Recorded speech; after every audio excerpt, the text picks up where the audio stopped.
Today, our guest host, Dr. sent her third and the last episode entitled A Traitor and a Murderess, the poet nuns Li Yue and Yu Xuanji.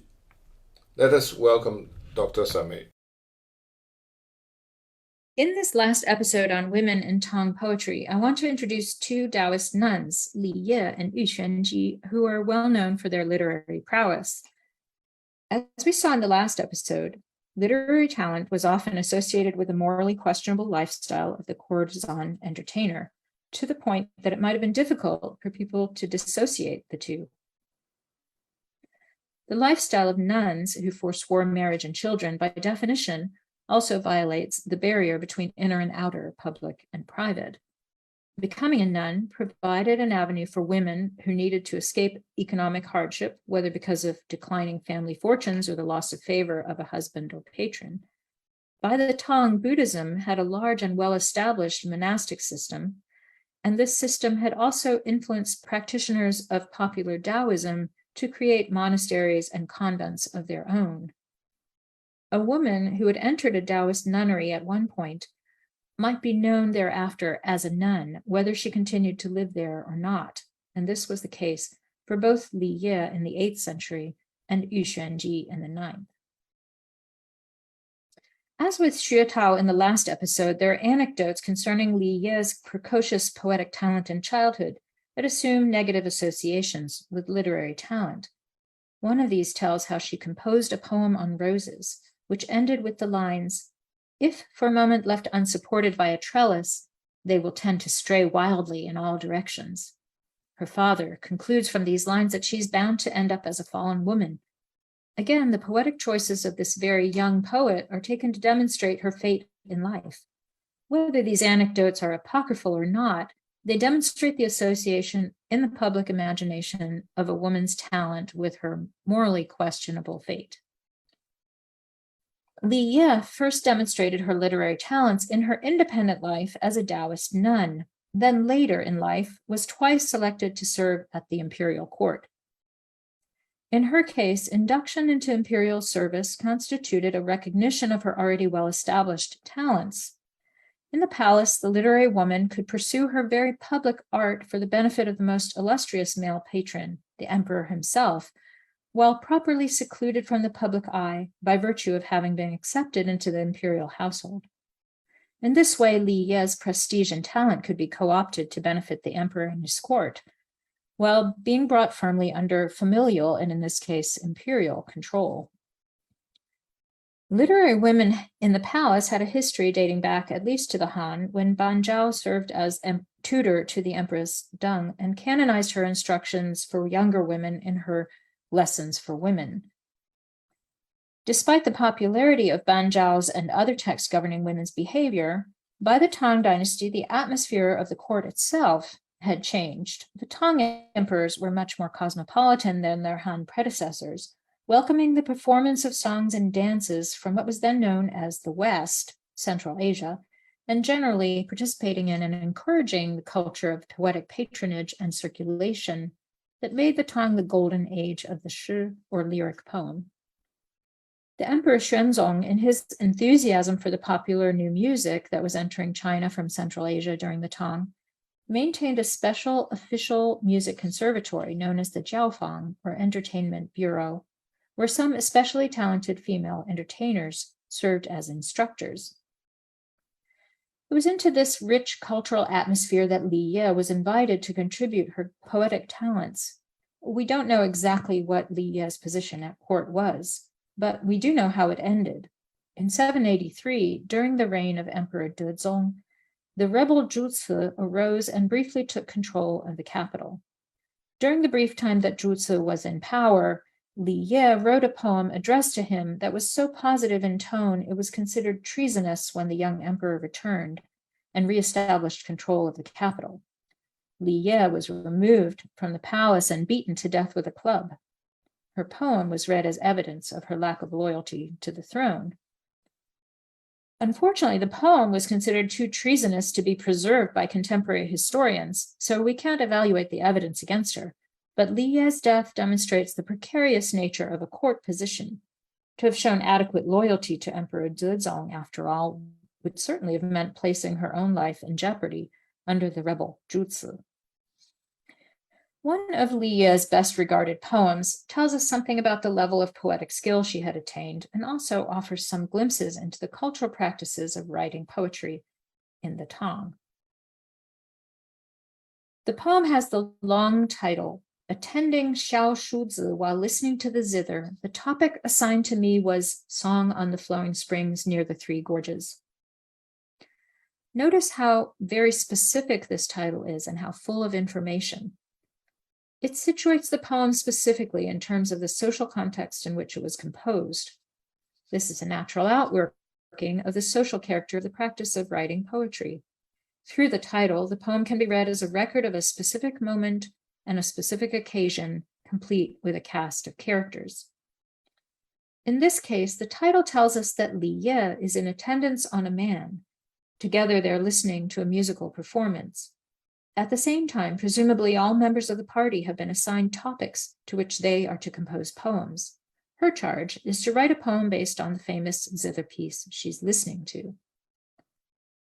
Note that the figure in the poem who's called Zhongrong near the end and is listening to the piece refers to Ruan Xian, accomplished zither player and the actual composer of the piece. He's nephew of Ruanji, one of the 7 sages of the bamboo grove. Listen now to the poem.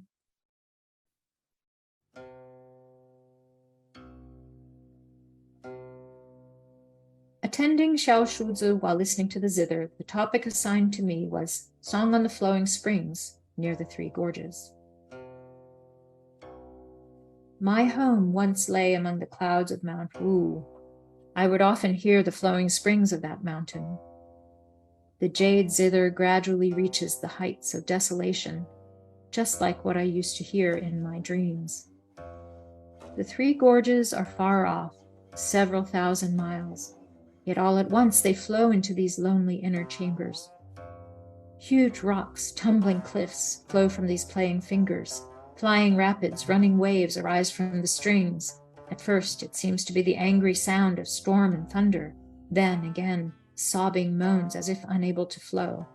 Swirling whirlpools, eddying rapids, as if expending their last, and now, again, dripping on smooth sand.